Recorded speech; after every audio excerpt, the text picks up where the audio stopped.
Hey, what's up, Barbarians? We got a photo in-game from the Season 3 Ring of the Ravenous. Very interested to see this. Vulnerable damage as expected. It's a bleed flavored ring, so it would have vulnerable damage. Ranks of brawling skills, that's cool. Um, Two ranks of brawling skills when you've stacked up a bunch on other sources is going to reduce the cooldown of charge or leap or kick or whatever by like a second at most, which can be very significant. You may be looking at a 2 second cooldown and then you get these two ranks and it's down to 1 second. So, hey, that's huge. You can't get ranks to brawling skills any other way on a ring. And it also increases the damage of charge, which is, of course, we're talking about charge. Damage to bleeding, not the greatest. That's additive. That's just bad. Crit strike chance. Okay. I usually like to see that on a ring, but this is a bleed build ring. And I know that Blizzard apparently is obsessed with bleeds having crit for some reason. Uh, Two-handed swords passively apply bleed, increase the damage you deal with bleeds, and their implicit affix is crit. Okay. The key passive for bleed builds lets your crit damage affect your bleeds. So yeah, they're really into that. Let's talk about it.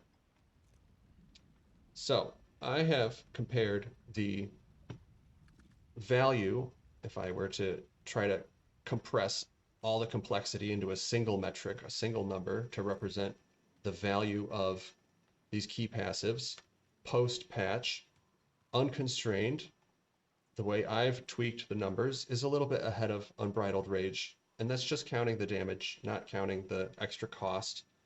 Unbridled Rage extra cost early in the game is a bad thing, but late in the game is a good thing. And then Gushing Wounds, I've got it just a little bit worse than the others. Gushing Wounds is extremely complicated, but I've tested, I think I know how it works, and I've found the conditions that you need to meet in order for it to be viable. So, um, the conditions are, let's say you have a base additive damage of 1,000. That's reasonable, assuming you're not an overpower build. Let's say your critical strike chance is 50%. That's not reasonable. That's very high, in my opinion. You probably would have more like 35 at most. Um, and then you've got the base 50% crit damage bonus. You've got Grandfather, which is also very unusual. Not a lot of people uh, among the population of Diablo 4 players are grinding Duriel enough to get the Grandfather, the most famous weapon in all of Diablo, in my opinion.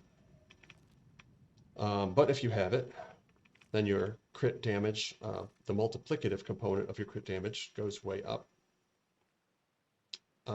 And so what I did was I calculated how much your total additive damage would be without Gushing Wounds, and then multiplied that by your multiplicative damage. I'll just say it's 1, it's nothing when you don't have Gushing Wounds. And then you do the same, but with Gushing Wounds. So you take the crit strike damage, multiply it by 1.4 for the extra, it says it gives you 140% of your crit damage. So you multiply that up. Then you multiply the multiplicative bonuses and you put them here.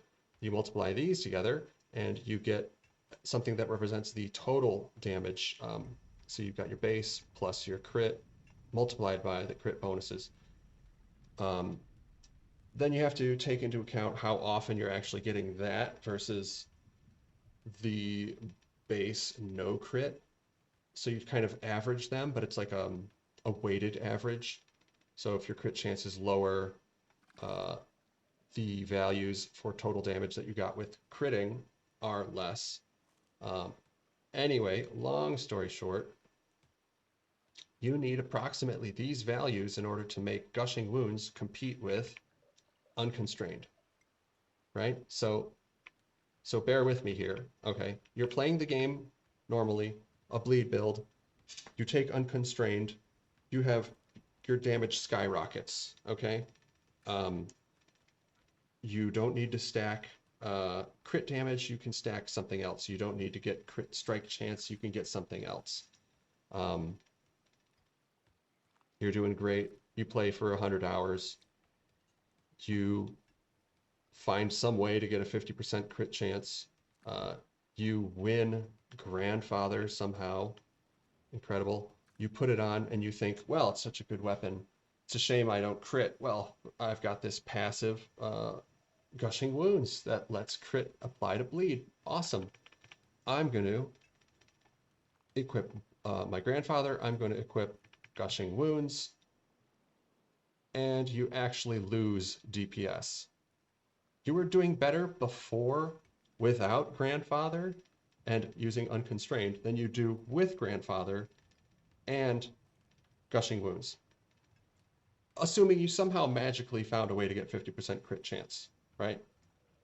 So I don't understand. It's terrible. I mean, I really wish they would like fix it, you know? I guess Ring of the Ravenous has an unusually large amount of crit strike chance, so maybe that's their way of trying to fix it, to like give you enough crit chance for Gushing Wounds to actually be good. Um, but I think it's still not. I don't know. Hopefully I get all these components and can test it for myself, but from what limited testing I've done in the with the dummies and Gushing Wounds, but no Grandfather and no Ring of the Ravenous, it seems to me like it's just not good. Um, so yeah, I think if I get this ring, I may end up not running Gushing Wounds and just eating this affix loss is actually going to be less painful than like struggling to make it work. I don't know. That's depressing.